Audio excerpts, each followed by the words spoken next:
Et on va enchaîner avec le grand rival de Boeing. Il s'agit d'Airbus évidemment et ça plane aussi pour les cours de l'avionneur européen qui se sont propulsés de plus 2,67% vendredi et de plus 28% sur un an.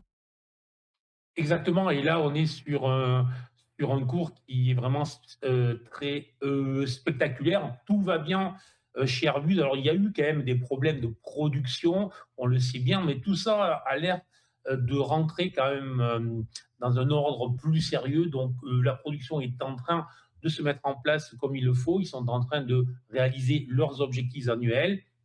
Et sur le plan graphique, tout simplement, on a un nouveau signal à l'achat avec une accélération ce matin, avec une hausse de plus de 2,06%, avec un gap comme le CAC.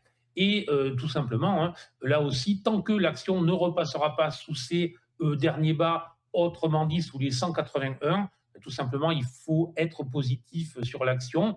Première invalidation de court terme, si on veut vraiment conserver la dynamique puissante qui s'est installée depuis maintenant 2, 3 semaines, il ne faudrait vraiment pas repasser sous les 195 euros. Et premier objectif, ben là, relativement proche, c'est revenir sur les hauts qui sont situés sur les 217 euros. Donc, tout simplement, haussier sur l'action, tant qu'elle ne repasse pas sous les 195 à court terme.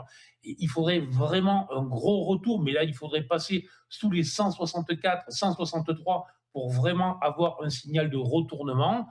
Donc tout est haussier, il faut en profiter, c'est vraiment le type de valeur qui performe. Alors après, attention, en début d'année, des fois, ce type de valeur prend un peu de temps, mais techniquement, je dirais que pour l'année, les zones sont claires et tant qu'on ne repasse pas sous les derniers bas, pardon, ben, il faut être positif sur l'action tout simplement.